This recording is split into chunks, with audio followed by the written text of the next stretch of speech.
dans cette nouvelle vidéo Manuka Eco Bioshop. Aujourd'hui, je vais vous parler du loofah. Alors le loofah, il y en a qui s'en servent tout le temps et depuis des années, et pour tout.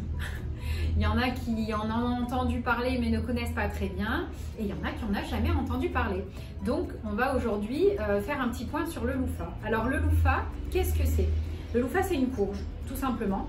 Ça pousse comme une courgette.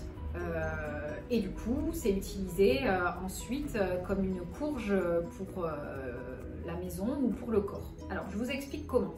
Donc, c'est une courge qui pousse comme une courgette. On la pèle, on la fait sécher et ensuite, on obtient ceci. Donc là, elle a été coupée en morceaux. Qu'est-ce qu'on fait avec ceci? Alors, c'est une fibre qui est très résistante. Du coup, on va l'utiliser, on la passe sous l'eau tiède pour la ramollir. On va l'utiliser comme exfoliant pour la peau. On peut aussi faire le ménage avec, faire la vaisselle. Alors, la vaisselle, moi, je suis moins fan parce que c'est très alvéolé et quand la nourriture se bloque dans les alvéoles et qu'on ne peut pas la sortir, ça reste dedans. Je trouve que c'est pas très hygiénique. Mais toujours est-il que ça peut se faire. Donc, on va l'utiliser comme une éponge, mais du coup, naturelle.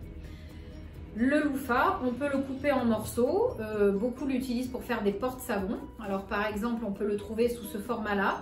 Format-là qui du coup va permettre de se laver ou de faire la vaisselle ou de poser son savon pour qu'il reste toujours au sec avec la petite cordelette pour la pendre pour qu'elle puisse elle aussi rester bien au sec et ne pas s'abîmer. L'avantage du loofah, c'est que c'est imputrescible, c'est naturel, c'est compostable en fin de vie et surtout, ça passe à la machine à laver. Entre 30 et 40 degrés, vous pouvez laver votre loofah plusieurs fois et la réutiliser derrière. Donc c'est un produit que j'aime beaucoup parce qu'il est écologique, naturel et durable, complètement dans la démarche zéro déchet. Du coup, j'ai aussi fait rentrer les graines Cocopelli, donc qui sont des semences bio et naturelles, et qui permettent de faire pousser cette courge. Alors, je ne vous cache pas que normalement, la courge loofah pousse par exemple dans des endroits comme au Bénin. Il faut quand même pas mal de chaleur. J'ai pas encore essayé dans mon potager, mais je sais que j'ai des amis qui arrivent à la cultiver en France.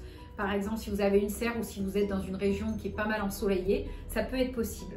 Donc, n'hésitez pas à vous lancer dans la culture de loofah, comme ça vous pouvez produire vos propres loofahs.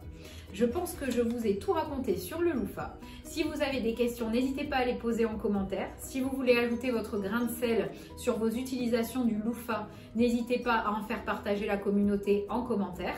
Et du coup, vous pouvez également retrouver les courges loofah, les graines de loofah, directement sur mon site internet www.manukaecobioshop.com. Je vous dis à bientôt pour une nouvelle vidéo. J'étais ravie d'être avec vous aujourd'hui.